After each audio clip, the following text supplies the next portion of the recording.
L'immortalité, le fait qu'une espèce animale ou végétale ou encore un organisme quelconque perpétue ou semble se perpétuer indéfiniment à travers une succession ininterrompue d'organismes ou d'éléments semblables. Depuis des siècles et des siècles, la quête de l'immortalité est au cœur de toutes les recherches. L'Institut d'investigation contrôlé par Google affirme que l'immortalité sera officialisée avant la fin du siècle. S'approche-t-on d'un monde sans aucune mortalité? De plus en plus d'humains deviennent centenaires, devenant presque comme une simple banalité. Exiger l'immortalité de l'individu, c'est vouloir perpétuer une erreur à l'infini. Cette évolution va-t-il déchaîner la fin de notre Terre, manquant de ressources actuellement, manquant de place pour abriter des humains? Est-ce qu'on s'approche de notre propre destruction?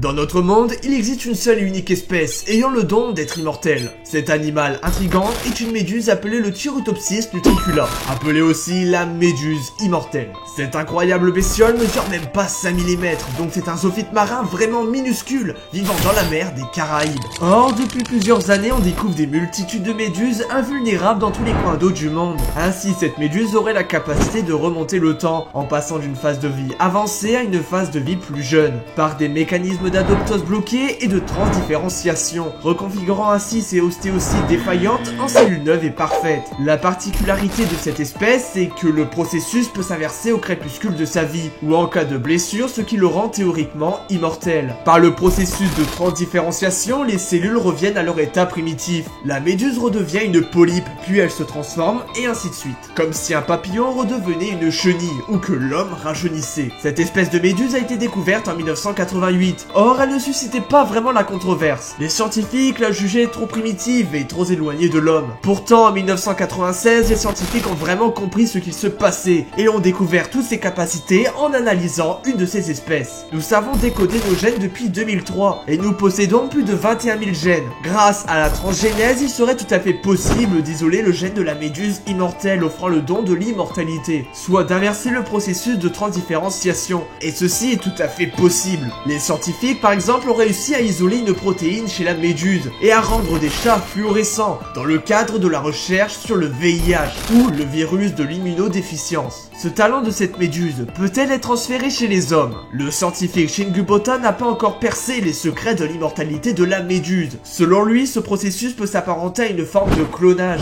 où les cellules à chaque cycle sont renouvelées. Le mieux pour l'homme ne serait pas d'inverser ce processus, mais de le mettre en pause. Plusieurs scientifiques sont persuadés que ce mystère sera très prochainement résolu. Évidemment, si cette méduse est biologiquement immortelle, elle peut quand même mourir. Elle n'est pas indestructible. La méduse reste la proie de prédateurs, elle peut également tomber malade et peut même mourir de faim ou de froid. La révélation de son secret aurait de très nombreuses applications, dont certaines seraient philosophiquement sujettes à débat. En effet, interrompre le vieillissement de l'homme aurait aujourd'hui des conséquences désastreuses sur la planète. Ces inquiétudes sont déjà validées avec ces méduses. Le Turritopsis nutricula accroît chaque année son aire de répartition. Plusieurs spécialistes s'inquiètent de la voir proliférer sur l'ensemble du globe. Maintenant, c'est à vous de jouer. En effet, un nouveau concept en date, qui va s'appeler AVJ pour à vous de jouer. Le concept est très simple, je donne un thème que j'ai choisi et je réponds aux théories, aux éléments pertinents ou non. Dans un ordre d'idée, ça peut ressembler un peu à Dr Nozman et à Jigme, mais au fil du temps, j'espère vraiment trouver quelque chose à ma sauce. Donc le prochain thème, on va parler de l'immortalité. Allez, donnez-moi votre sentiment, vos opinions à ce sujet. Est-ce dangereux? Est-ce sympa?